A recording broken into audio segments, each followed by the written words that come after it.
Assalamualaikum warahmatullahi wabarakatuh.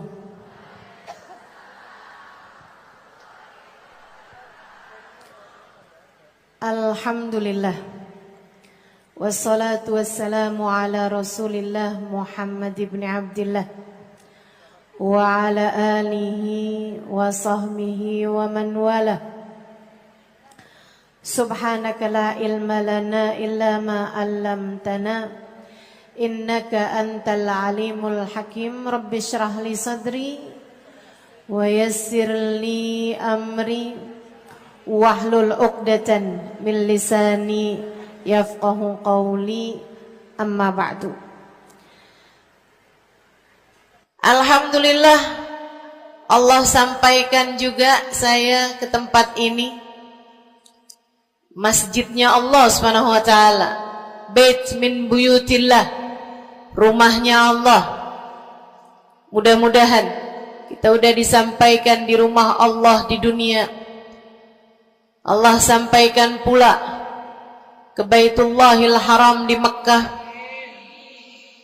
dan Allah sampaikan pula di tempat keridhaannya surga Allah di akhirat nanti insyaallah. Amin ya rabbal alamin. Rabbi la tukhzini yawma yub'atsun yawma la yanfa' mal wala banun illa man atallaha biqalbin salim. Kata Nabi Ibrahim yang Allah tuliskan dalam Al-Quran, ya Allah, jangan kecewakan aku, jangan buat aku susah pada hari di mana Engkau membangkitkan hamba-hambamu. Nanti di akhirat saat manusia dibangkitkan, ya Allah, jangan buat saya susah, jangan buat saya kecewa. Yauma la yanfa' mal wala banun, hari yang itu loh ya Allah, hari yang tidak bermanfaat orang bawa harta, hari yang tidak bermanfaat orang bawa anak. Yang bermanfaat hanyalah orang yang datang pada Allah biqalbin salim, dengan membawa hati yang selamat. Karenanya siapapun di antaramu yang akan menuju ke akhirat, semua dari kita menuju ke akhirat.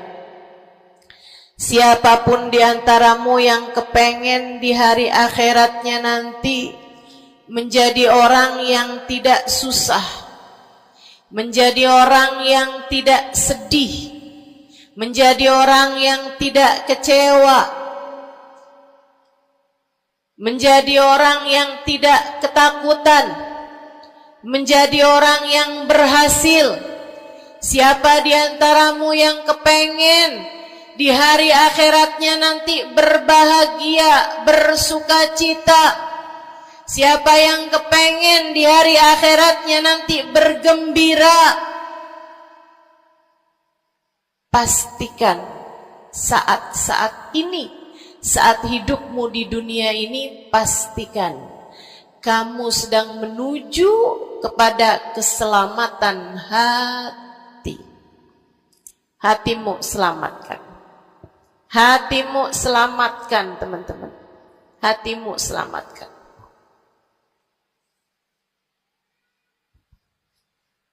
Semoga Allah karuniakan kepada kita selamatnya hati insyaallah. Amin. Semoga Allah menyelamatkan hati kita semua. Semoga Allah menyelamatkan hati kita semua. Nabi kita Muhammad menyebutkan dalam salah satu hadisnya, ala inna fil jasadi mudghah, idza salahat salahal jasad kulluh, wa idza fasadat fasadal jasad kullu, ala wahiyal qalbu. Kata Nabi, ketahuilah sungguhnya dalam diri manusia terdapat segumpal darah. Apabila ia bagus, ia selamat, ia bersih, selamatlah seluruh anggota tubuhnya. Apabila ia rusak, ia hancur, ia gelap, ia mati, maka hancur pulalah seluruh anggota tubuhnya. Ala wahiyal qalbu, ketahuilah segumpal darah tersebut bernama hati. Maka bu, ka, de, na, ne, banyak nenek-nenek di sini. Saya sampaikan padamu pesan dari hati saya yang terdalam. Berhati-hatilah dengan hati. Yang hati-hati sama hati, apa yang ada di dalamnya? Coba silahkan kamu pikirkan nih, kondisi hati saya ini kayak apa. Kita kalau badan lebih gampang ngerasainnya. Saya kalau ditanya, Ustazah lagi sakit? Iya. Sakit apanya Ustazah? Kaki. Saya bisa jawab. Tapi kalau kamu ditanya misalnya, gimana kabar hati kamu?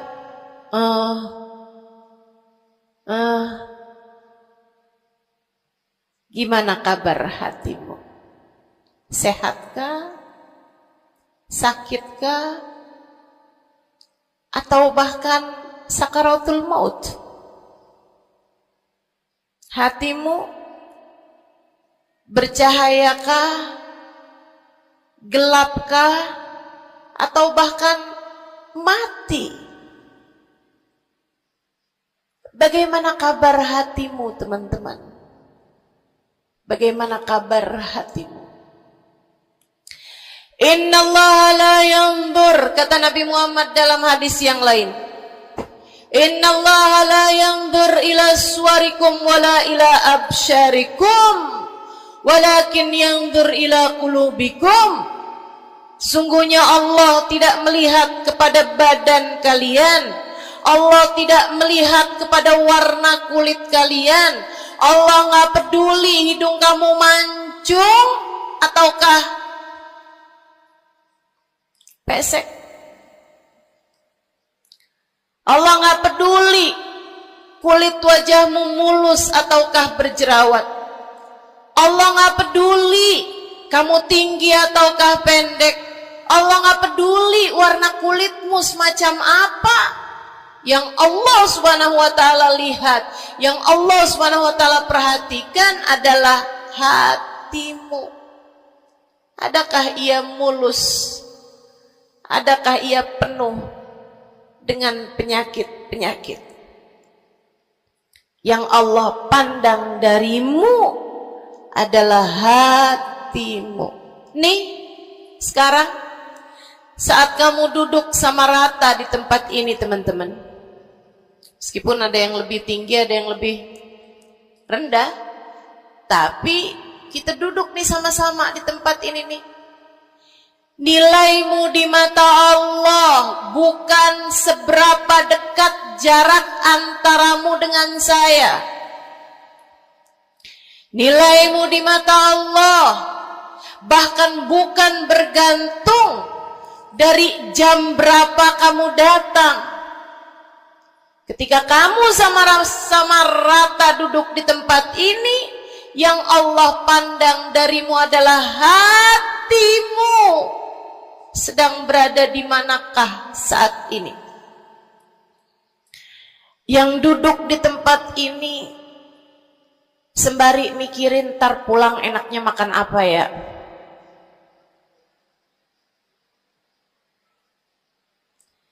Yang duduk di tempat ini sambil mikirin, kok saya lapar ya? Iya, belum sarapan. Gara-gara buru-buru takut nggak kedapatan tempat duduk. Gara-gara buru-buru, kepengen bisa lihat mukanya Ustazah Halimah yang viral.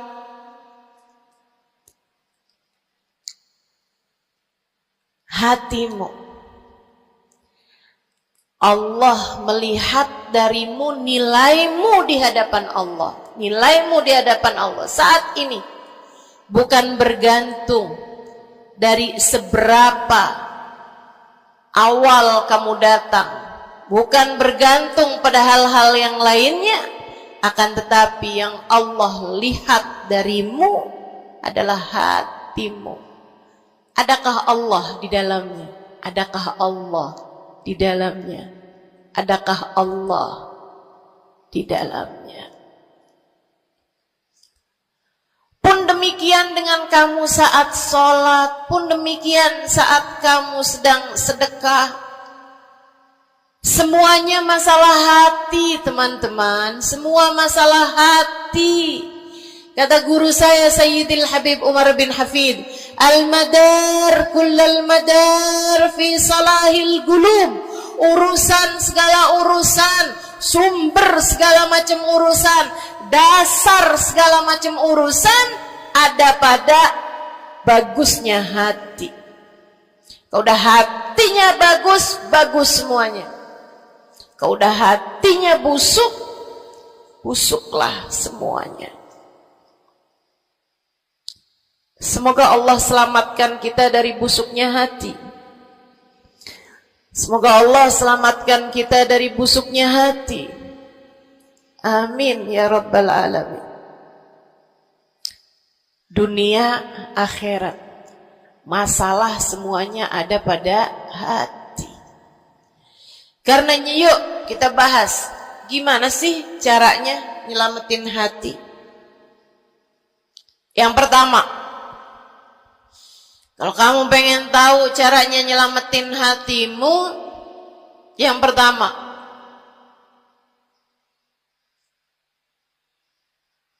bersihkan sampah-sampahnya. Nih kamu mau rumah itu biar bagus, biar terjaga, biar selamat. Kamu lihat dalamnya, wow banyak sampah, banyak noda, banyak kotoran. Dari mulai kotorannya cicak, ayam, sampai mungkin anjing, karena lama nggak ditempatin. Karena lama nggak ditempatin. Ada banyak di antara kita yang kondisi hatinya semacam itu. Sampah begitu banyak dalam hatinya. Ada banyak di antara kita umat Islam yang kondisi hatinya semacam itu. Begitu banyak sampah di dalam hatinya tersebut. Semoga Allah selamatkan semuanya. Amin. Maka hal pertama, kalau kamu kepengen punya hati yang selamat, yang nomor satu adalah bersihkan hatimu dari semua sampahnya, keluarin. Apa sampahnya hati? Dosa-dosa yang telah kamu lakukan. Idza aznaba al-'abd nakat fi qalbihi nuqtah sauda. Kata baginda kita Nabi besar Muhammad, idza aznaba al-'abd, ketika seorang hamba mengerjakan dosa, tertorehlah di dalam hatinya satu titik hitam. Sampahnya hati. Kamu tiap kali bikin dosa, dosa apa aja? Bukan hanya dosa besar zina, bukan hanya dosa besar minum minuman keras atau narkoba, bukan hanya dosa besar judi atau riba, bukan hanya dosa-dosa besar. Kalau itu titik hitam yang sangat besar tertoreh di dalam hatimu itu. Bahkan dosa-dosa kecil, sekedar marah-marah sama suami atau ngambil uang suami. Gimana? Pernah? Rezeki istri solehah ustazah. Lagi mau nyuci, kelihatan alhamdulillah. Emang haram ya ustazah? Ya haram, bukan punya kamu. Kan katanya ada hak istri dalam harta suami. Iya betul kalau dia kasih. Kalau dia kasih, kalau nggak kasih, nggak halal juga. Bahkan dosa-dosa kecil, seperti melihat tetangga, terus kamu bilang, ya ampun, cakep banget ya. Nyesel saya nggak kawin sama dia.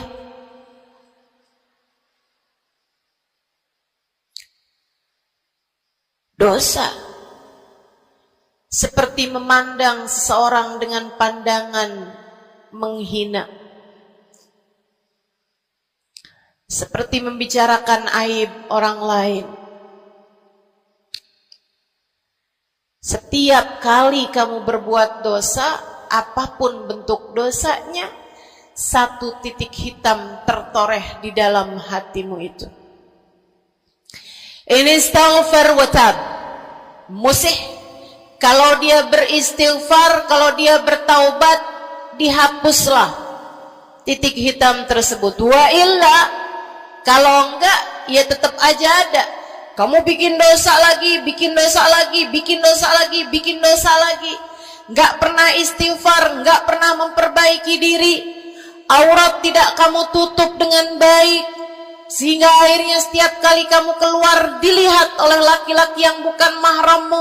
Satu titik hitam, satu titik hitam, satu titik hitam.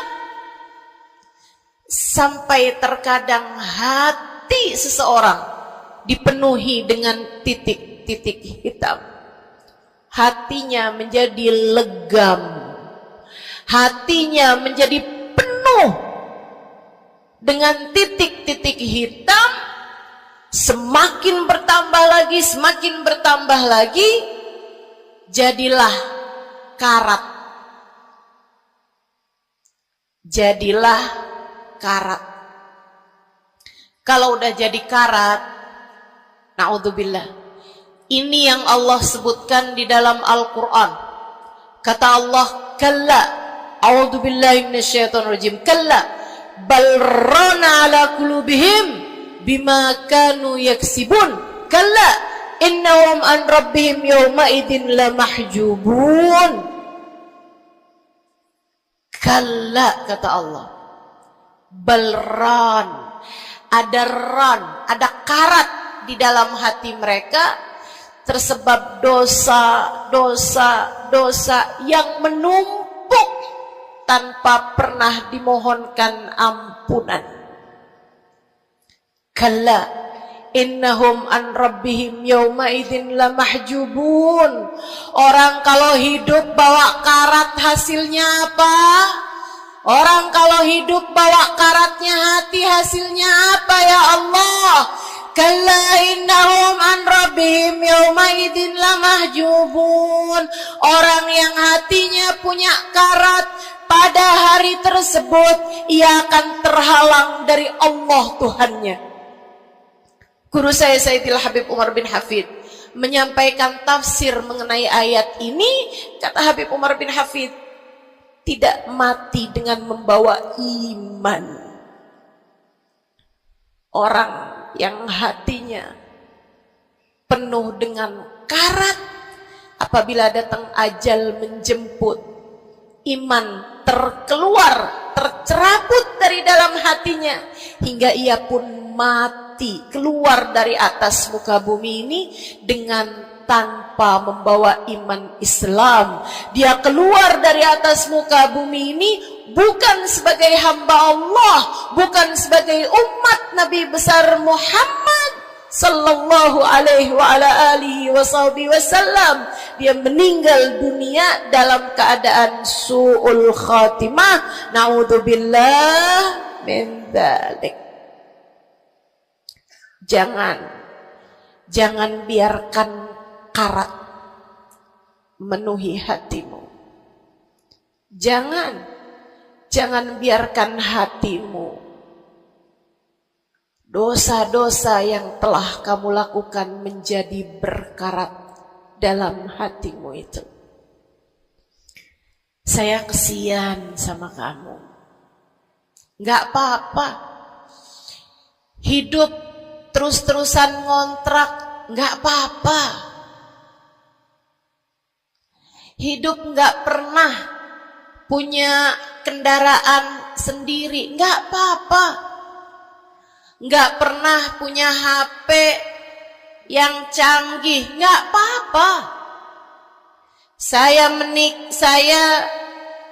hidup di atas muka bumi ini, gak pernah ada yang datang melamar saya. Jadinya sampai di usia di atas 30-an tahun, saya masih menjomblo, Ustazah. Gak apa-apa. Ustazah, saya udah menikah 10 tahun, belum ada anak juga, Ustazah. Gak apa-apa. Ustazah, suami saya kawin lagi, Ustazah. Gak apa-apa.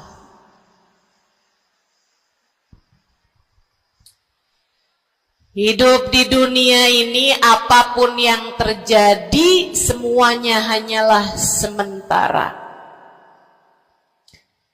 Kamu hanya perlu memastikan agar tatkala datang ajal menjemput, kamu punya modal. Dan modal utamanya yang nomor 1 adalah hati yang bersih. Hati yang selamat. Kamu bawa pulang menghadap Allah Subhanahu wa ta'ala bigalbin salim. Kamu bawa hati yang selamat. Insya Allah. Mati nggak bawa suami nggak apa-apa. Mati nggak bawa anak nggak apa-apa. Nggak bakalan jadi pertanyaan malaikat raqib atid. Tapi mati harus dengan membawa hati yang selamat. Mudah-mudahan Allah karuniakan. Mudah-mudahan Allah karuniakan. Saudaraku sekalian yang saya muliakan, maka bersihkan sampah-sampah dalam hatimu itu. Caranya gimana nih, Ustazah? Dosa-dosa saya emang udah banyak banget. Saya di masa muda, di masa remaja, bahkan sampai udah tua juga nih, bergelimangan dengan dosa demi dosa. Banyak dosa saya, Ustazah. Saya zaman muda berada dalam masa jahiliyah. Dosa, segala dosa saya kerjakan. Apa yang harus saya lakukan? Bersihkan karat-karat dalam hatimu itu dengan taubat. Minta ampun sama Allah. Minta ampun sama Allah. Kamu perlu nangis sama Allah. Kamu perlu sungguh-sungguh minta ampunan sama Allah. Dosa segede gunung, kalau Allah mau melemparkannya ke dalam lautan ampunan, inna kaba'irad dunubi ful ghufrani kallamami. Katanya sahibul burda, sesungguhnya dosa-dosa besar dalam lautan ampunan, ia hanyalah seperti buih di dalam lautan. Gak ada artinya apa-apa kalau Allah mau ampuni. Dosa sebesar apapun, kalau Allah mau ampuni gak ada artinya.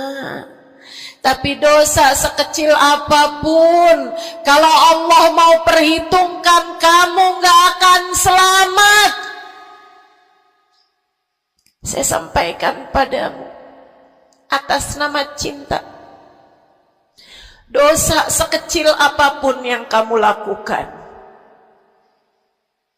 jika ia tidak berjumpa dengan ampunan Allah, kamu bisa tidak selamat. Iblis nyembah Allah 70.000 tahun lamanya. Sujud di atas bumi, dia sujud, bumi dihancurkan, Allah naikin dia ke langit. Di atas langit dia sujud, ganti-ganti posisi sujudnya.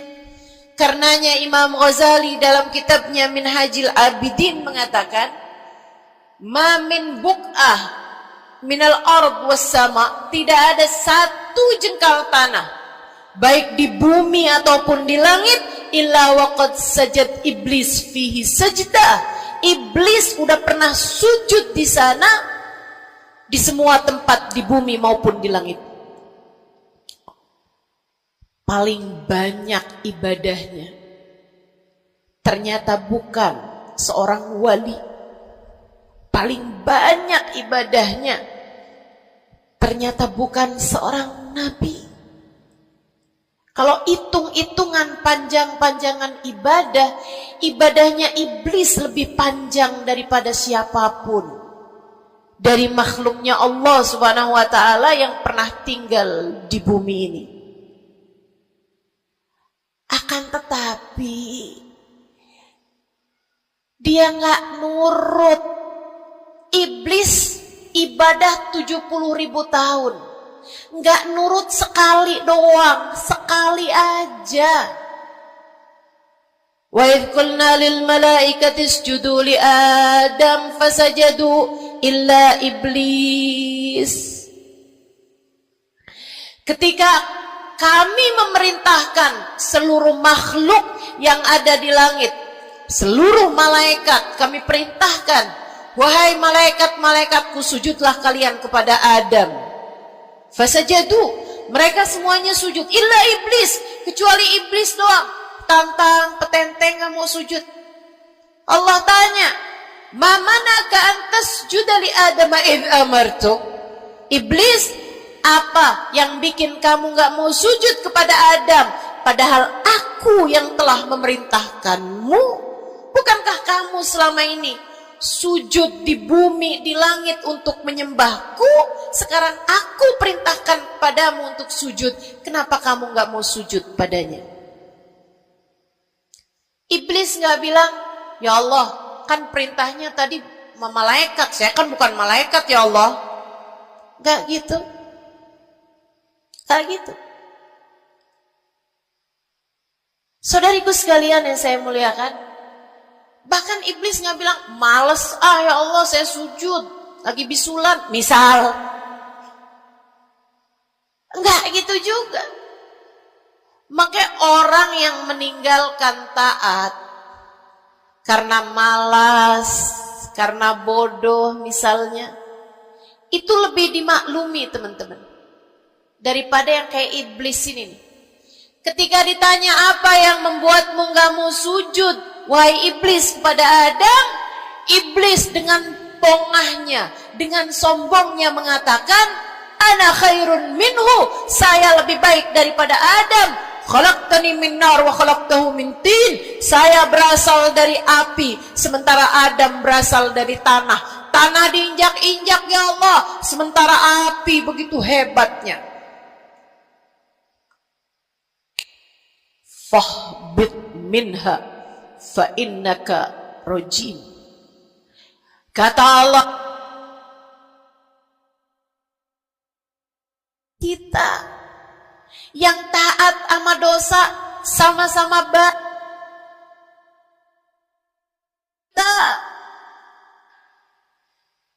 yang mungkin dosa kita lebih banyak daripada taat kita. Kayak katanya Habib Ali Habsyi, kadang ada orang Islam, malaikat raqib yang nyatet pahala nganggur berbulan Sementara malaikat atid yang nyatetin dosa sibuk bener. Gimana dengan kita? Iblis hanya satu saja melanggar aturan Allah. Allah kemudian mewahyukan padanya, keluar kamu wahai iblis dari surgaku, sesungguhnya kamu terkutuk. Kamu, kalau Allah mau memperhitungkan satu saja dosa kamu, kamu gak akan selamat. Saya sampaikan padamu, iya kamu, semua yang dengerin saya. Kalau Allah mau memperhitungkan satu saja dosamu, kamu gak akan selamat. Kamu tidak akan selamat. Tapi kan saya anaknya Fulan bin Fulan. Tapi kan saya keturunannya Fulan bin Fulan.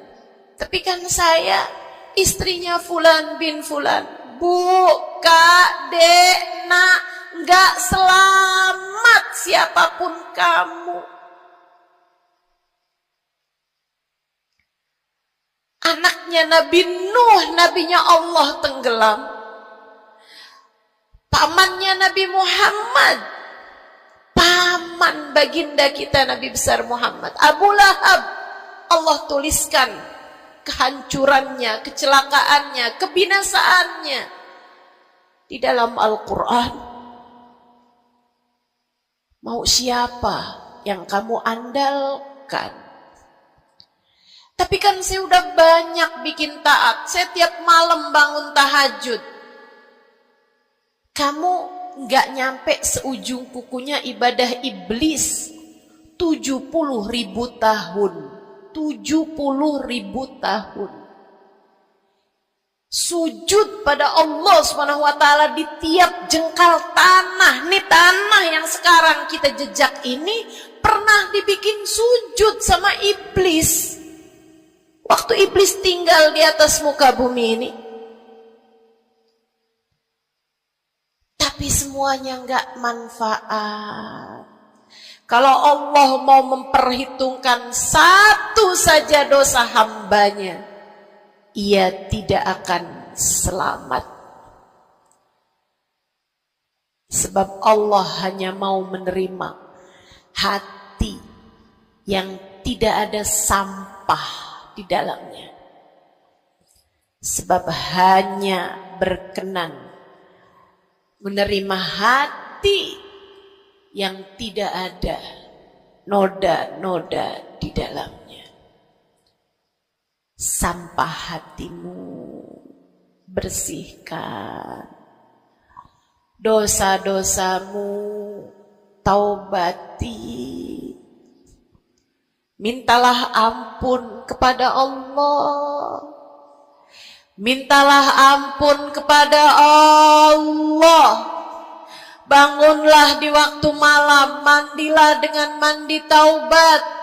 Saat-saat mandimu kamu bilang dalam hatimu, ya Allah, sebagaimana air membersihkanku dari segala kotoran-kotoran di badanku, ya Allah, bersihkanlah dosa-dosaku dengan hujan ampunanmu. Kemudian sholatlah 2 rakaat, 4 rakaat, sholat taubat. Kemudian sesudahnya mulailah kamu ingat dosa-dosamu. Mulailah kamu ingat dosa-dosamu. Dari sejak kamu balik sampai sekarang ini. Betapa ia telah menggunung. Betapa ia telah melumuri dirimu itu. Betapa ia telah menjadikan dirimu kotor. Kemudian ingatlah nikmat yang telah Allah SWT berikan, bahwa bersama dengan banyaknya dosa-dosamu, Ia tak henti-henti memberikan kepadamu kenikmatan demi kenikmatan. Bahwa meski matamu berulang-ulang kau pandang yang haram dengannya, Allah masih membiarkan matamu dapat melihat. Betapa meskipun telingamu berulang-ulang kamu pakai untuk mendengarkan aib-aib orang, nyatanya sampai sekarang telingamu masih dapat mendengar. Betapa lisanmu, berapa banyak hati tersakiti dari lisanmu itu. Mertuamu kamu sakiti, suamimu kamu sakiti, anakmu bahkan kamu sakiti. Bodoh banget sih jadi anak. Astagfirullah.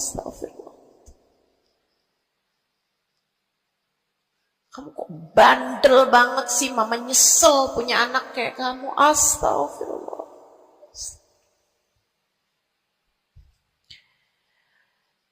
Betapa lisanmu menyakiti hati tetanggamu, saudara-saudarimu, sahabat-sahabatmu, orang-orang di sekelilingmu merasakan gangguan dari lisanmu itu, tersakiti dari lisanmu itu. Tapi meskipun entah sudah berapa banyak dosa tercatat dari lisanmu, Allah masih tetap membiarkan lisanmu dapat berbicara sampai saat ini. Nikmat tak henti-henti Allah berikan kepadamu, bukan? Betapa durhakanya diri kita, namun betapa penuh rahmatnya Allah kepada kita. Betapa berlumurannya kita dengan dosa-dosa, namun betapa Allah bersama dengan segala dosa-dosa yang kita lakukan tak henti-hentinya membanjiri kita dengan kenikmatan. Wa in ta'uddu nikmatallahi la tuhsuha. Kalau kamu mau hitung nikmatnya Allah, kamu tak akan pernah mampu menghitungnya. Sesudah kamu ingat-ingat dosamu, kamu ingat nikmat Allah kepadamu,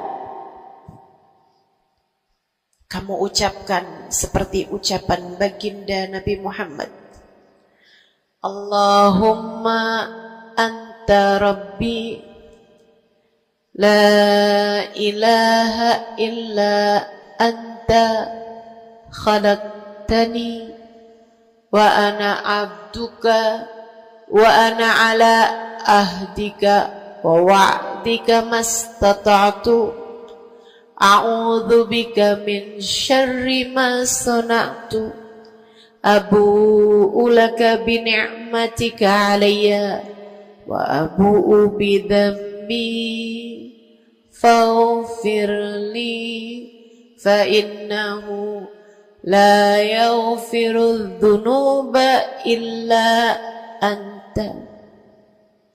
Ya Allah, Engkau adalah Tuhanku.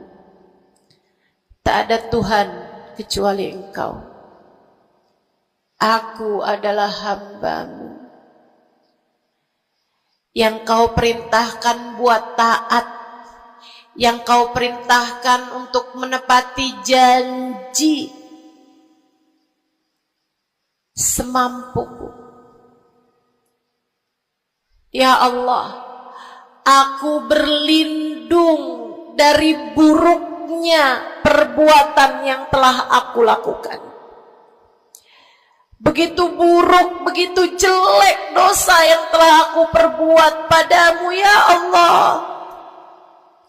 Abu'u laka bi ni'matika 'alayya. Ya Allah, Engkau selalu datang padaku dengan berbagai macam kenikmatan-kenikmatan. Wa abu bidzambi, sementara aku selalu datang padamu dengan dosa demi dosa. Faghfirli, ampunilah aku ya Allah. Fa innahu la yaghfiru dzunuba illa anta. Bukankah tak ada yang dapat mengampuni dosaku selain Engkau ya Allah. Minta ampun sama Allah. Minta ampun sama Allah. Yang serius, menangislah di hadapannya. Menangislah di hadapannya. Dalam keheningan malam saat tiada sesiapapun yang melihatmu. Jauhkan dulu apapun yang dapat membuatmu kehilangan konsentrasi. Jangan lagi khusyuk-khusyuk begitu tiba-tiba kedengaran suara Shopee.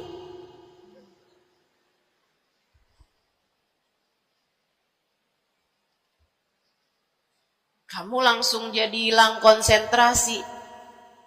Yang mana nih ya?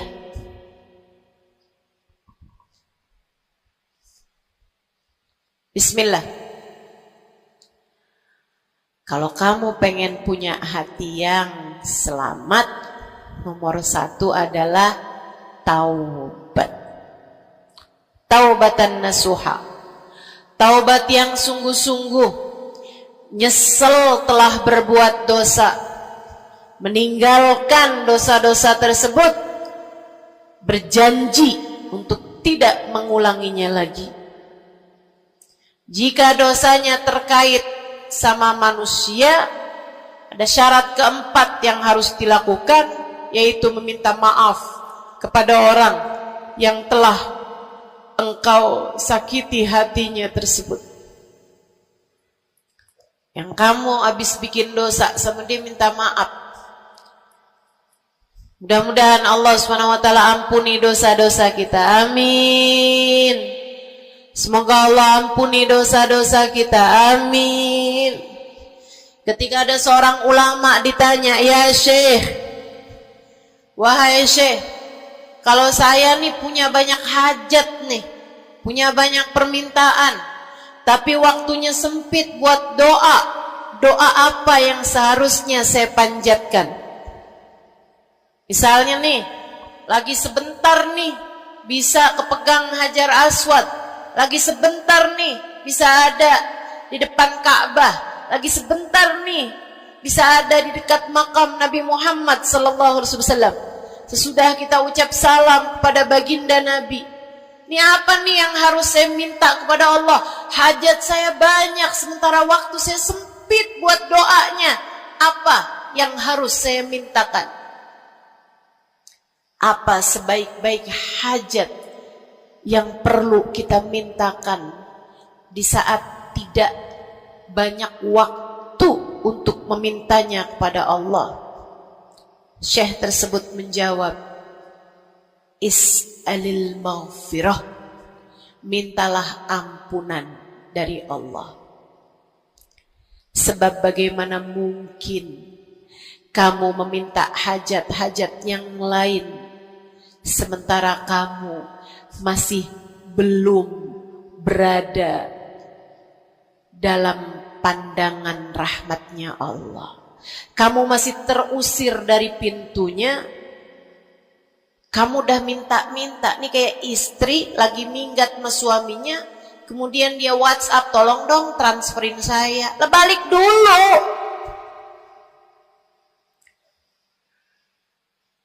Baru minta.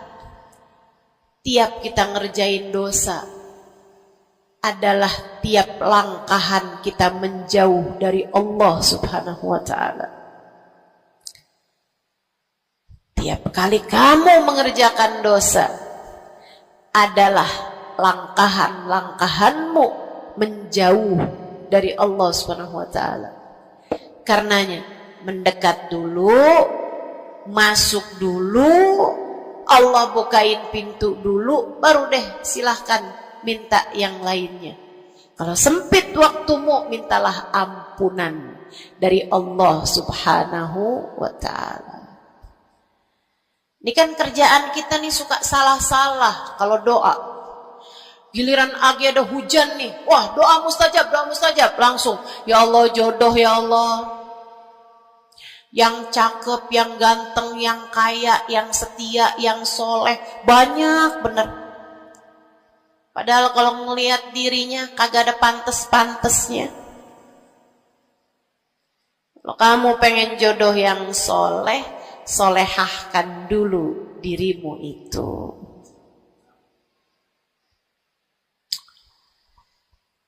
Begitu datang hujan, ya Allah, duit yang banyak ya Allah, duit yang banyak ya Allah. Mintalah dulu ampunan. Sebab kamu mati gak bawa jodoh gak apa-apa, kamu mati gak bawa duit gak apa-apa. Tapi kita mati harus bawa ampunan Allah Subhanahu wa ta'ala. Sebab dosa akan mengotori ruang hati kita. Maka syarat utama hati yang bersih adalah keluarkan sampah darinya dengan cara taubat. Mohonlah ampun pada Allah secara serius. Cukup sekali ustazah? Enggak cukup, lo dosanya banyak. Tiap habis sholat minta ampun, tiap ada kesempatan buat doa minta ampun, tiap lagi datang hujan minta ampun, tiap lagi ziarah ke makam Nabi, ke makam wali minta ampun sama Allah. Tiap lagi datang orang soleh, katanya doa sambil memandang wajah orang soleh mustajab. Apa yang mesti kita minta? Minta ampunan dari Allah Subhanahu wa ta'ala. Minta ampunan dari Allah Subhanahu wa ta'ala. Itu satu syarat mutlak utama. Pengen hatimu selamat, keluarkan sampah-sampahnya. Habis keluarin sampah-sampahnya, nah sekarang udah bersih. Ternyata ada penyakit-penyakitnya. Ada bagian itu yang atapnya bocor, ada airnya yang tersumbat, penyakitnya rumah. Bukan begitu? Saudara sekalian yang saya muliakan, kamu kepengen hatimu jadi hati yang selamat, sembuhkan hatimu dari berbagai macam penyakit-penyakitnya. Apa aja sih penyakit-penyakitnya hati? Banyak. Imam Ghazali menyebutkannya dalam kitab Ihya Ulumuddin. Sampai jadi satu kitab yang tebal membahas mengenai hal-hal yang buruk yang ada dalam hati manusia. Bahasan panjang, nggak akan keburu waktunya buat bahas panjang itu. Tapi saya bilang, Bu, kayak rumah. Saya pernah beli rumah. Suami saya beli rumah. Kemudian saya liatin rumahnya bagus, bersih, cakep. Udah nih. Kemudian satu hari saya ajak teman saya yang ngerti urusan rumah, ahli desain interior rumah. Saya bawa masuk dalam rumah saya. Dia liatin, ini bocor nih ustazah, yang ini nih harus cepet-cepetan ditambal. Terus dia lihat ada bagian atap tuh bocor tuh ustazah, tambal dulu ustazah, dibenerin dulu tuh ustazah sebelum ditempatin. Bu, saya kirain rumah saya udah bagus, ternyata kalau dilihat sama ahlinya baru ketahuan. Kita juga begitu semua. Kita kirain hati kita baik-baik aja.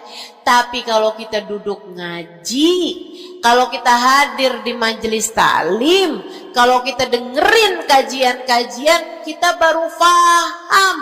Ya Allah, ternyata hati saya ada penyakitnya di sini. Ternyata saya juga punya penyakit yang ini. Ternyata saya punya penyakit yang ini. Karena jangan berhenti belajar. Jangan berhenti mengaji, biar kita paham penyakit-penyakit hati kita tuh di bagian mana, sehingga kita bisa konsentrasi buat mengobatinya. Ada tuh bagian atap yang dibilangin sama temen saya nggak terlalu peduli. Saya liatin kecil aja kok. Sampai satu hari, untung aja saya nggak ada di bawah situ. Jebol atap rumah saya. Banjir rumah saya. Gara-gara atap yang berpenyakit yang tidak diberesin. Begitu pula dengan hati kita. Cari tahu apa penyakitnya, cari tahu apa obatnya. Dengan kamu duduk mengaji, ini bukan urusan sejam 2 jam dipelajari kemudian semuanya benar. Ini adalah PR seumur hidup kita. Buat sehatin hati kita, buat bagusin hati kita, buat bersihin hati kita. Penyakit hati paling berbahaya namanya kesombongan. Dan Bu, Kak, Dek, Nak, siapa di antara kita yang selamat darinya?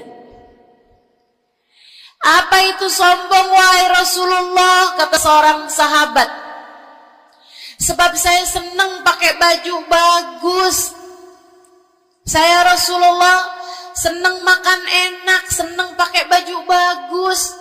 Saya sombong kalau gitu, wahai Rasul. Enggak, bukan itu yang namanya sombong. Kamu punya baju bagus, pakai. Jangan punya baju bagus, saya kalau pakai ini kelihatannya sombong. Ya udah dah, saya pakai yang rombeng-rombeng aja.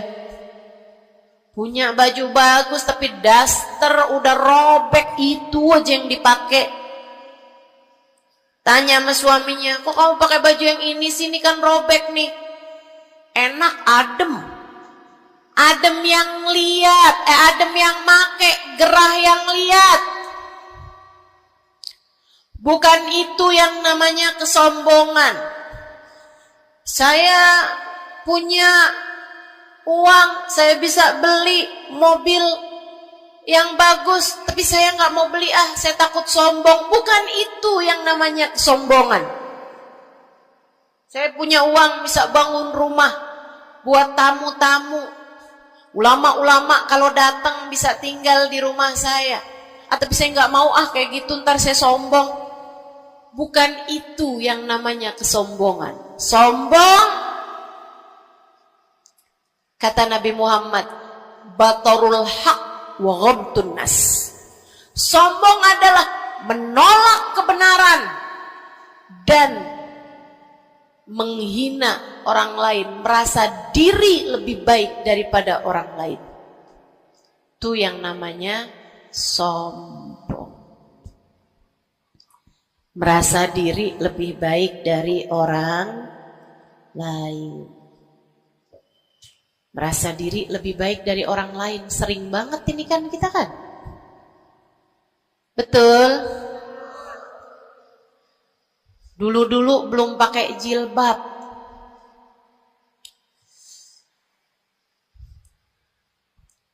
Nggak ngerjain taat yang namanya menutup aurat. Habis itu kemudian pergi majelis, hadir kajian pakai jilbab, rapi banget. Bahkan tumpuk-tumpuk. Ustadzanya pakai jilbab 1 lapis, dia pakai 3 lapis.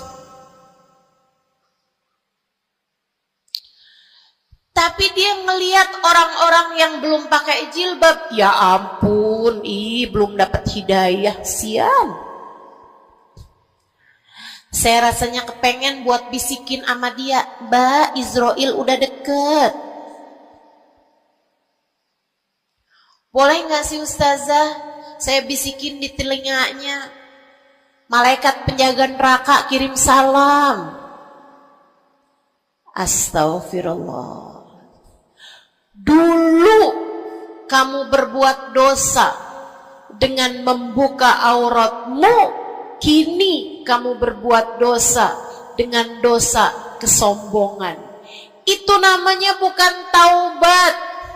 Itu namanya bukan hijrah. Itu namanya pindah dosa. Dari satu dosa membuka aurat menjadi dosa kesombongan, dan bisa jadi di hadapan Allah dosa kesombongan lebih besar nilainya daripada dosa membuka aurat. Bisa jadi. Bisa jadi. Para ulama mengatakan, rubba maksiatin aurathat dhulla ahabbu ilallah min ta'atin aurathat kibra. Terkadang kemaksiatan yang melahirkan rasa rendah diri di hadapan Allah lebih Allah sukai daripada ketaatan yang melahirkan kesombongan. Hati-hati. Hati-hati sama hati. Jangan biarkan kesombongan merusak hidupmu. Jangan. Ada banyak para istri yang merasa dirinya lebih mulia daripada suaminya. Banyak. Hati-hati, hati-hati. Saya belajar dari umi saya. Meninggal dunia 2 tahun yang lalu. Belum sampai hampir 2 tahun. Saudariku sekalian yang saya muliakan, saya sering bilang sama umi saya, Mi, maafin saya ya Mi ya. Umi saya bilang, Nak, maafin umi ya. Umi punya salah sama kamu nggak kurang daripada salah kamu sama umi.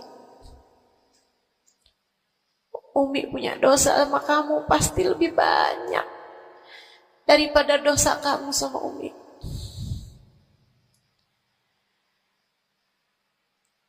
Itu rasa yang jarang dimiliki para ibu. Seringnya ibu tuh merasa selalu lebih baik daripada anaknya.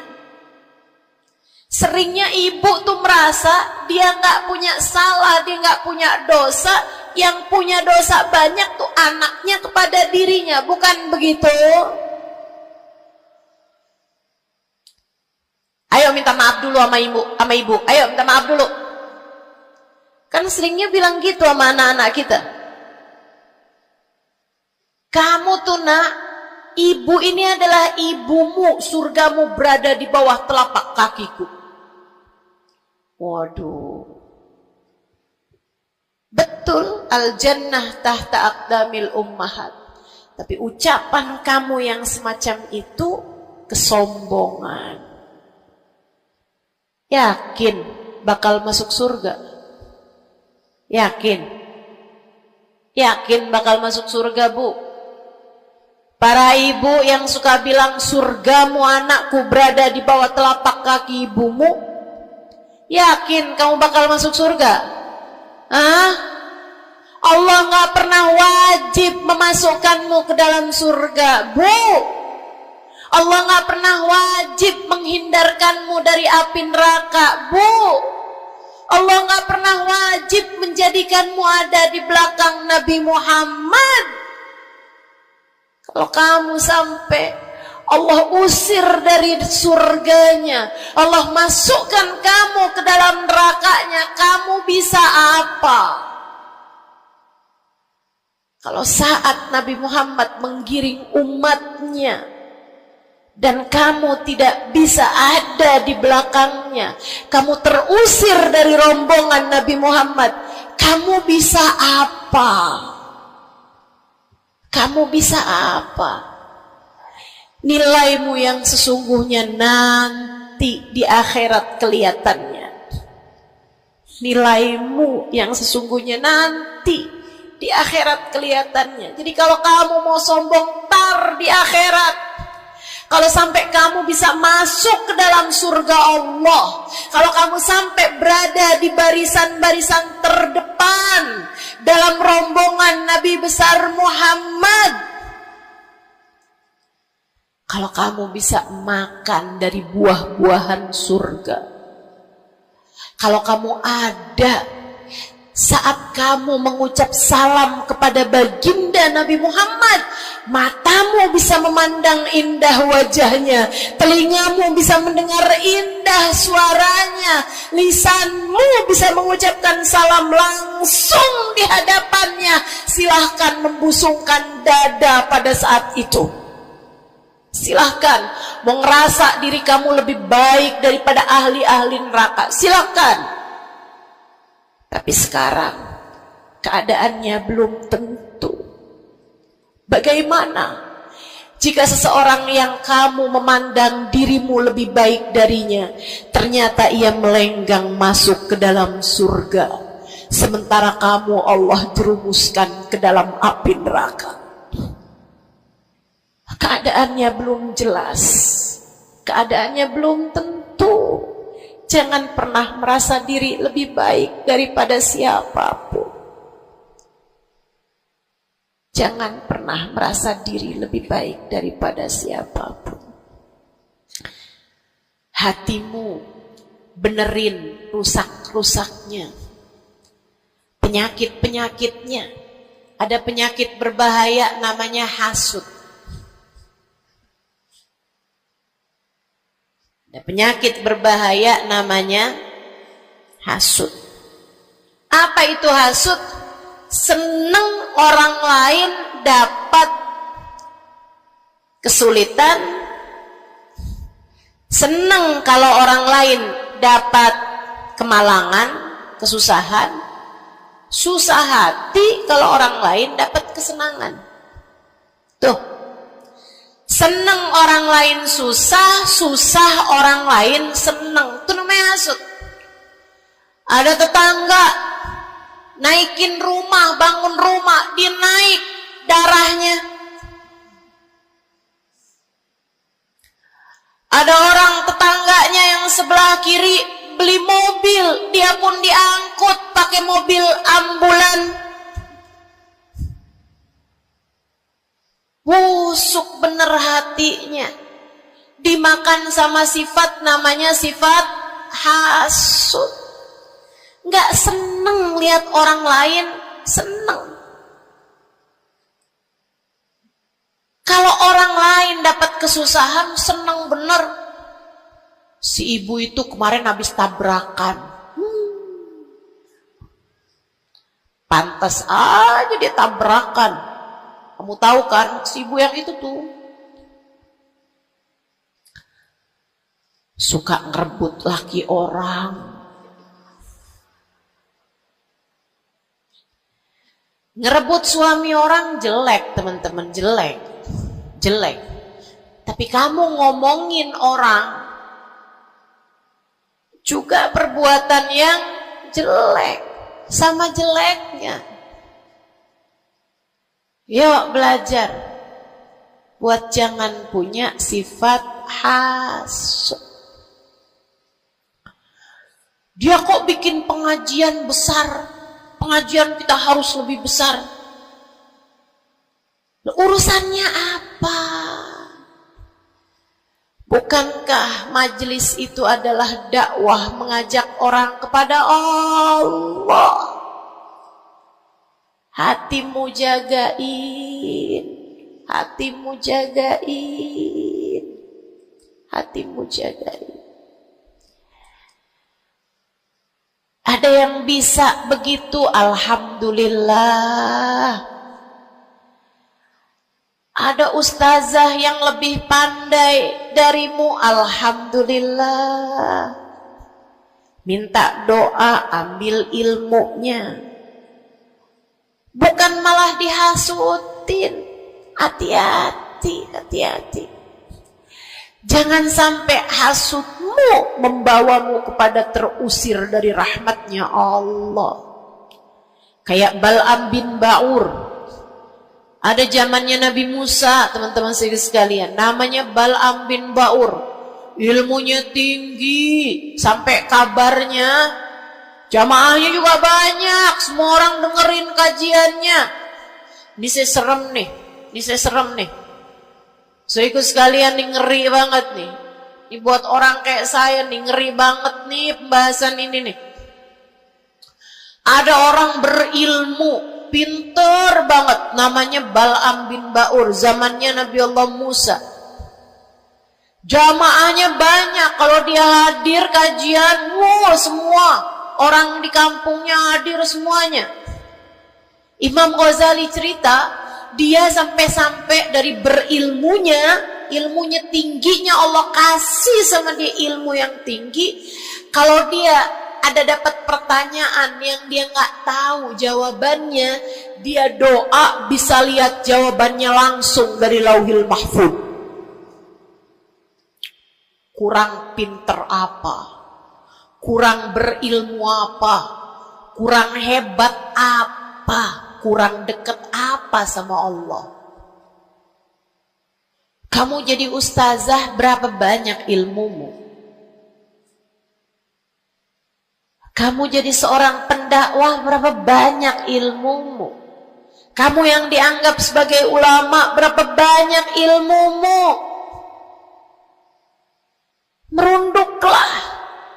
Saudariku sekalian yang saya muliakan, si Bal'am bin Ba'ur, kabarnya sampai para malaikat turun ikut serta mencatat pelajaran-pelajaran yang dia berikan. Yang ngaji sampai bukan cuman orang, bukan cuman jin ikut ngaji, sampai malaikat-malaikat Allah ikut ngaji. Kurang apa hebatnya? Tapi Allah hancurkan Bal'am karena sifat hasud. Nabi Allah Musa datang ke kampungnya Bal'am bin Ba'ur. Jamaahnya Bal'am bin Ba'ur semua datang kepada Nabi Musa. Nabinya Allah, tentu saja semua datang. Semuanya datang kepada Nabi Musa. Semua minta doa kepada Nabi Musa. Semua berharap berkah dari Nabi Musa sebagai seorang nabinya Allah Subhanahu wa ta'ala, Jalla Jalaluhu wa ta'ala azamatuh.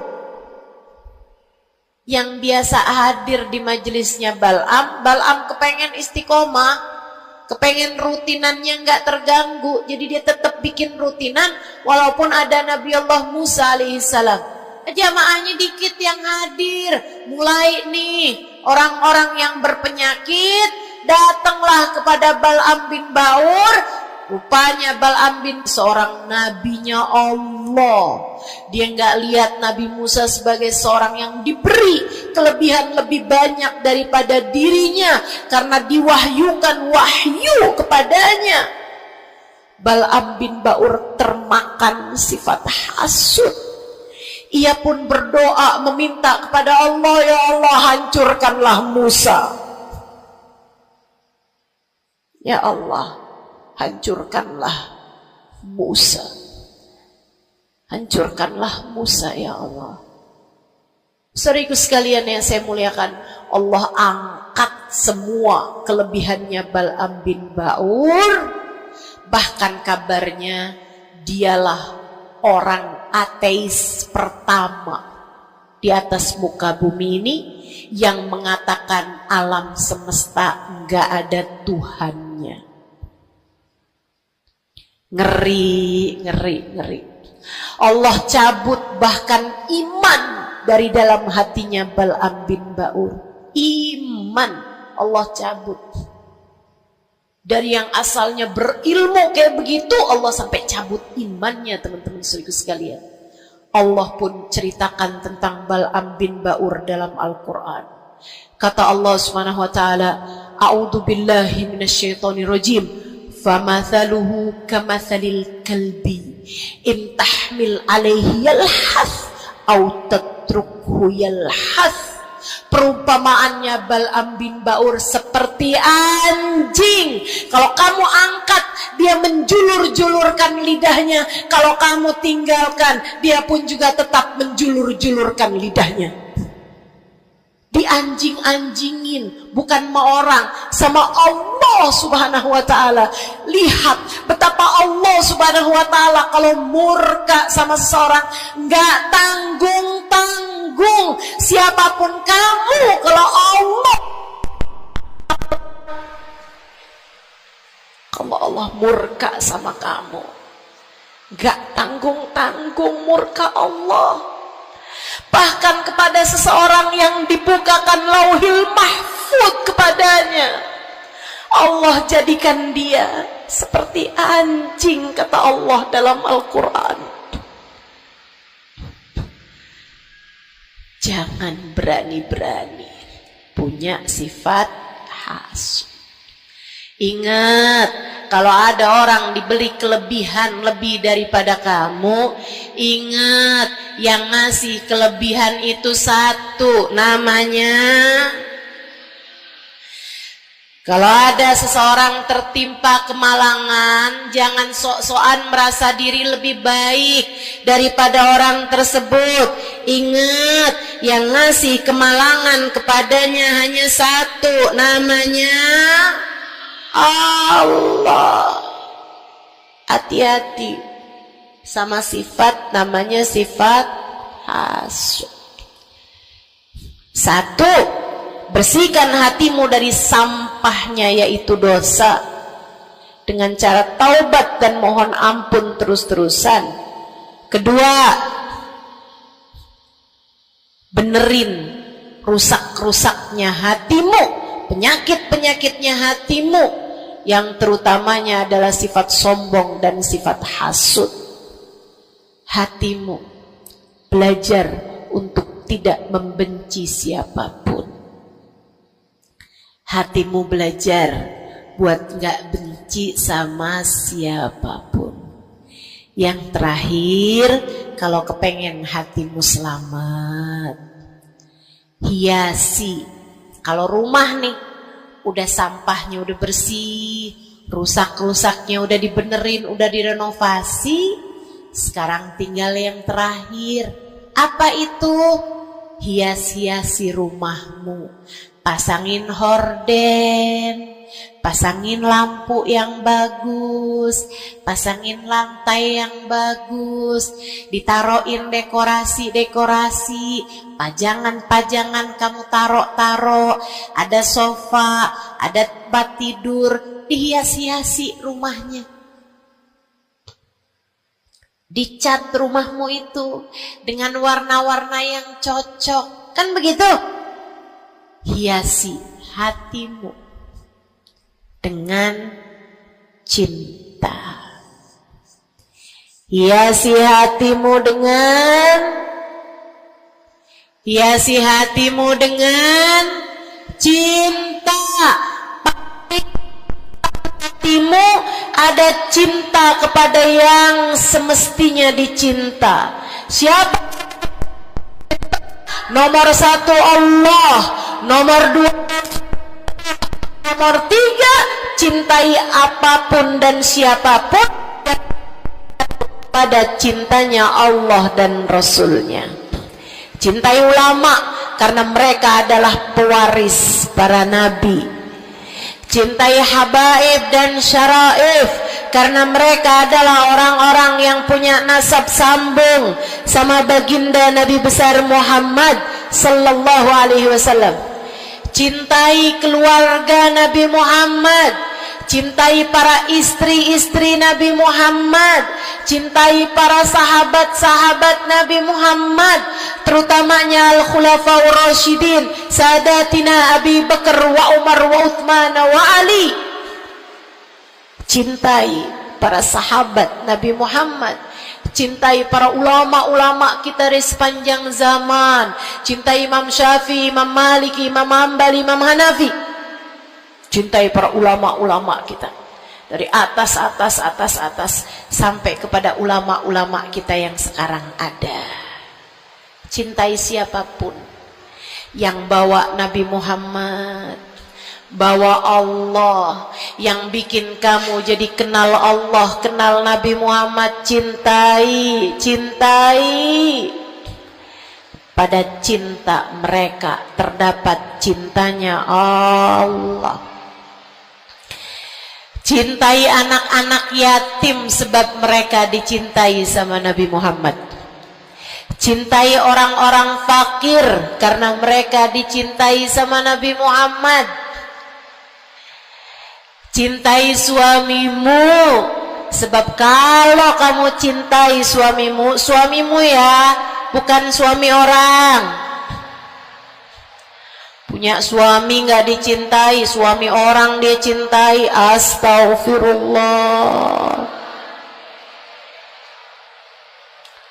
Cintai suamimu, Bu, sebab dalam cintamu kepadanya mendekatkanmu kepada cintanya Nabi Muhammad, mendekatkanmu kepada cintanya Allah.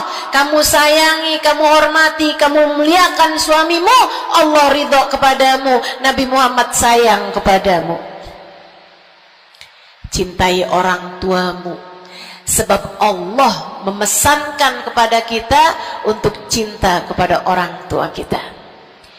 Cintai anak-anakmu sebab mereka umatnya Nabi Muhammad. Mereka umatnya Nabi Muhammad. Nabi Muhammad sangat sayang sama umatnya yang masih kecil-kecil. Nabi Muhammad sangat sayang sama umatnya yang masih belia, masih remaja. Mereka disayangi sama Nabi Muhammad, maka kamu pun harus sayang sama mereka. Yang tua-tua diantaramu sayangin, yang muda-muda diantaramu sayangi. Kata Nabi Muhammad, laisa minna man lam yuqir kabirana wa lam yarham saghirana. Tidak termasuk diantara umat Islam yang gak hormat sama yang tua, yang gak sayang sama yang muda. Cintai semuanya. Terakhir, cintai dirimu sebab kamu umat Nabi Muhammad. Cintai dirimu sebab kamu hambanya Allah. Jangan merasa diri gak berharga. Dirimu berharga. Dirimu layak masuk surga kalau kamu taat sama Allah. Jangan menganggap diri gak ada artinya. Jangan. Kamu berarti sebab ada kalimat paling tinggi di dalam hatimu. Bunyinya kalimat La ilaha illallah Muhammad Rasulullah. Kamu berharga, saudariku sekalian. Kamu berharga. Jangan mau menghinakan dirimu dengan kemaksiatan. Jangan mau menghinakan dirimu dengan merebut suami orang. Jangan mau menghinakan dirimu dengan berharap uang, kemudian kamu meminta-minta kepada orang, kamu mengemis-ngemis kepada orang. Kamu umat Nabi Muhammad, kamu hamba Allah Subhanahu wa ta'ala. Kalimat indah ada di dalam hatimu. Jangan hinakan dirimu itu. Mari terhormat, jalanin sholat, jangan pernah tinggal. Mari terhormat, tutup auratmu, jangan dibuka-buka. Mari terhormat, cintai dirimu, bangun di waktu malam, sholat malam, angkat tangan, minta kepada Allah. Mari terhormat, baca sholawat sebelum tidur. Wahai Rasulullah, saya adalah umatmu, berharap akan dapat masuk surga di belakangmu ya Rasulullah. Mari cintai dirimu sebagai hamba Allah, sebagai umat Nabi Muhammad. Insya Allah. 3 hal itu jika kamu lakukan, bersihkan hati dari dosa-dosa, sembuhkan penyakitnya hati yang ada dalam dirimu, kemudian yang terakhirnya, hiasi hatimu dengan cinta dan kasih sayang kepada siapapun yang ada di atas muka bumi ini. Sayangi aja semuanya, cintai aja semuanya, sebab dalam cinta kepada semuanya terdapat cintanya Allah dan Rasulnya. Saya sakit, tapi saya tetap datang ke Pontianak karena saya sayang, karena saya cinta sama orang-orang Pontianak. Bukan karena Pontianaknya, tapi karena yang berkumpul di sini adalah umatnya Nabi Muhammad. Saya berharap dengan saya datang padamu, umatnya Nabi Muhammad, semoga Nabi kalian berkenan memandang saya dengan kasih sayangnya. Saya datang ke sini walaupun sakit, karena saya tahu kalian semua hambanya Allah. Ada keberkahan dalam diri kalian yang saya berharap mendapatkan itu. Saya berharap dengan saya datang padamu, Allah Tuhanmu berkenan merahmati saya sebagai hambanya. Yuk, sayangi semuanya. Yuk, cintai semuanya. Rabbana zalamna anfusana wa illam taghfir lana wa tarhamna lanakunanna minal khasirin. Rabbana atina fid dunya hasanah fil akhirati hasanah wa qina adzabannar. Bifadli subhana rabbika rabbil izzati amma yasifun, wassalamun alal mursalin, walhamdulillahi rabbil alamin. Assalamualaikum warahmatullahi wabarakatuh.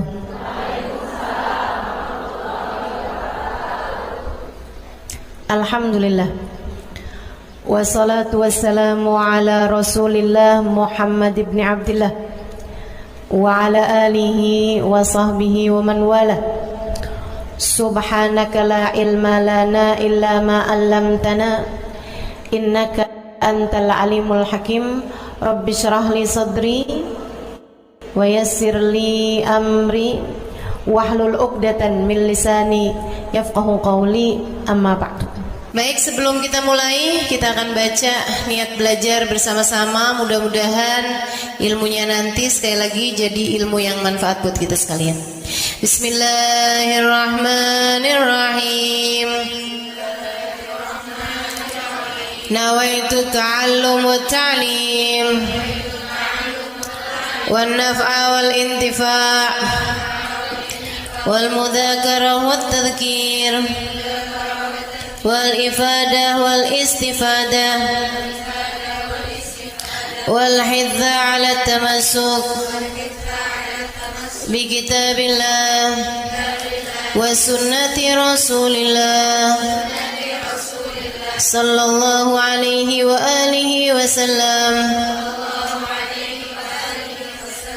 wa du'a ila al-huda والدلالة على الخير ابتغاء مرضاته وقربه وثوابه وحسن الخاتمة مع اللطف والعافية وصلاح العاقبة برحمتك يا أرحم الراحمين. لحضرة النبي محمد صلى الله عليه وسلم وآله وصحبه وأزواجه وذريته وأهل بيته وسلم وجميع الأنبياء والمرسلين والكل أجمعين أن الله يغفر لهم ويرحمهم ويعلي درجاتهم في الجنة وينفعنا بركاتهم وأسرارهم وأنوارهم وعلومهم ونفعاتهم في الدين والدنيا والآخرة. الفاتحة. Baca bersama-sama. أعوذ بالله من الشيطان الرجيم. بسم الله الرحمن الرحيم. الحمد لله رب العالمين الرحمن الرحيم مالك يوم الدين إياك نعبد وإياك نستعين اهدنا الصراط المستقيم صراط الذين أنعمت عليهم ghairil maghdubi 'alaihim waladdallin. Amin. Taqabbalallahu minna wa minkum, taqabbal ya karim. Waraghabah fid dunya, sementara rakus ambisi terhadap dunia, tukathirul ham, bikin banyak sumpah, wal hazan, dan bikin banyak kesedihan. Bikin sedih badan kita, bikin sedih hati kita, bikin sumpek dan bikin akhirnya jadi berpenyakit ya badan kita ini. Ar-raghbah fid dunya. Wal batalah, sementara batalah, kalau di situ diartiin apa batalah? Nganggur ya, benar. Cuman bahasa yang enak apa ya? Tugasil galba, lalai dari Allah, maksudnya ya nggak kepengen dunia juga, nggak kepengen akhirat juga gitu. Kayak gabut. Anak zaman sekarang bahasanya gabut ya. Gabut itu apa sih sebenarnya? Nggak ada kerjaan gitu kan? Itu kayak ada singkatan nggak butuh gitu kali ya, dari itu ya. Nggak apa-ngapain gitu, pengangguran aja gitu, nggak jelas. Wal batalah tuh terlena, nganggur gitu kan, tidur mulu gitu, luntang lantung. Ada orang luntang lantung gitu kan, dibilang luntang lantung, dibilang lantung luntang. Tugasul galba, bikin keras hati, bikin keras hati. Nganggur itu penyakit bahaya, memang bahaya. Wa qala alaihi salatu wassalam, dan bersabda pula baginda Nabi besar Muhammad, naja awwalu hadhihi al-ummah biz-zuhdi wal yaqin. Awal umat ini terselamatkan dengan zuhud, wal yakin, dan dengan keyakinan yang kuat. Wa sayahlik akhiruha bil hirsi wa tulil amal, dan akan hancur akhirnya umat ini, akan hancur disebabkan hirs, ambisi terhadap dunia, wa tulil amal, dan panjang angan-angan. Wa ma warada minal ayati wal akhbar wal athar fi dammi dunya wa dammil muhibbina laha wal raghibina fiha wa dammil hirsi 'alaiha kharijun anil hasr. Dan apa yang warid, apa yang datang dari ayat, hadis, athar itu yang disampaikan oleh Nabi maupun para ulama, fi dammi dunya, dalam celaknya dunia, maksudnya mengenai betapa buruknya dunia, betapa buruknya orang-orang yang mencintai dunia, betapa buruknya orang yang ambisi terhadap dunia, dan mil hirs 'alaiha, betapa buruknya orang yang rakus terhadap dunia. Banyak sekali kharijun anil hasr, enggak bisa kehitung. Ayat, hadis maupun ucapan para ulama mengenai betapa buruknya dunia, betapa buruknya para pecinta dunia dan lain sebagainya, ini banyak banget hadisnya, keterangannya enggak kehitung. Watasani fil ulama, dan karangan-karangan para ulama rahmatullahi alaihim, semoga rahmat Allah senantiasa tercurah pada mereka, minas salaf wal khalaf, baik dari ulama zaman dulu maupun ulama-ulama belakangan, masyhuna bidzalik, penuh sekali dengan hal-hal yang seperti itu. Kayak Imam Ghazali gitu kan, nulis dalam kitabnya baik Ihya Ulumuddin ataupun kitab yang terakhirnya beliau itu namanya Minhajul Abidin dan lain sebagainya, itu banyak banget mengenai hal-hal yang seperti ini gitu, betapa pentingnya kita untuk zuhud terhadap urusan dunia. Tsumma inad dunya ibaratun wallahu a'lam bisawab. Sampai situ ya. Nabi Muhammad alaihissalam mengatakan, az-zahada fid dunya tuyayyihul qalba wal badan. Zuhud dunia nih, apa tuh zuhud? Zuhud itu teman-teman tidak mengharapkan kesenangan dunia dari Allah, dari Allah sekalipun ya, nggak minta gitu, nggak seneng gitu sama kesenangan dunia dari Allah, itu namanya zuhud akhirat. Dan juga teman-teman, zuhud ama manusia itu tidak menginginkan apa yang ada pada manusia, apa yang dimiliki orang nggak kepengen, gitu kan? Itu namanya zuhud fima fi aidin nas. Ini disampaikan Nabi Muhammad dalam hadisnya, izhad fid dunya yuhibbukallah, wazhad fima fi aidin nas yuhibbukan nas. Kata Nabi Muhammad alaihissalam, zuhudlah kamu dari dunia. Zuhud tuh enggak seneng, enggak ambisi, enggak fokus kepada kesenangan dunia maupun pencapaian dunia. Hati-hati, tipis teman-teman bedanya, gitu kan? Pencapaian dunia, saudara sekalian, kayak gini loh, banyak followers, majelisnya jadi rame, itu tipis tuh antara kamu kepengen akhirat sama kamu kepengen dunia. Buat siapanya? Bukan buat yang hadir. Saya rasa kalau yang hadir mudah-mudahan baik gitu kan. Tipisnya itu buat pelaku-pelaku dakwah, baik yang rumahnya buka buat majelis atau dia buka majelis, atau yang ngajarnya nih, gitu. Karena kalau tujuannya senengnya itu adalah urusan-urusan dunia, tuh tipis banget setan nantinya tuh bisa masuk dari arah situ, dari arah situ masuknya. Izhad fit dunia, kata Allah SWT. Makanya dari tipisnya nih yang saya sebut tadi itu ya, kayak keinginan kamu tuh dunia apa akhirat, keinginan kamu tuh pujian manusia atau pujian Allah. Itu sampai-sampai banyak dari para wali-walinya Allah Subhanahu wa taala meninggalkan kemasyhuran dunia karena khawatir sama hatinya. Banyak saudaraku sekalian. Sampai ada di antara para wali itu yang sampai berpura-pura nyuri, sampai dikejar orang gitu kan. Kenapa dikejar orang? Karena yang dia curi adalah bajunya seorang perempuan yang lagi mandi. Ada orang lagi mandi, wali loh yang ngerjain. Untung belum zaman viral internet ya. Ini kalau zaman viral internet kayak apaan tuh, orang ngejat dia tuh kan, udah nganggepnya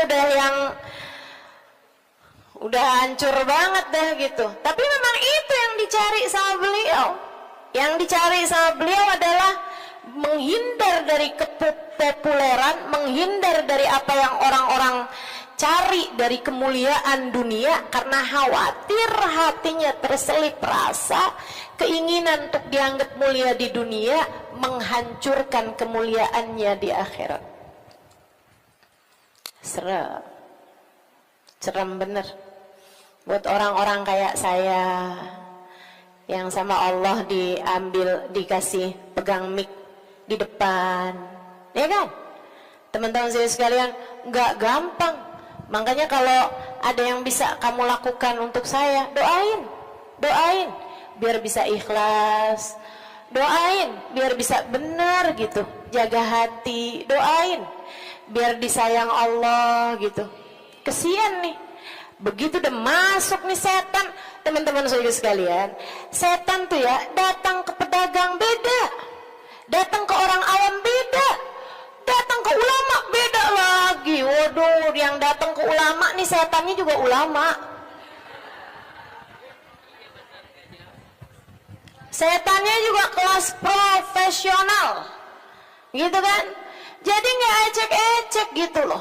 Setannya juga setan-setan berkelas, teman-teman saya sekalian.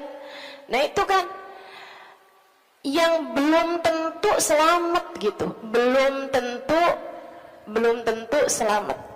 Masya Allah. Ada tuh zamannya Imam siapa ya? Ada Imam Ghazali cerita dalam Ihya-nya.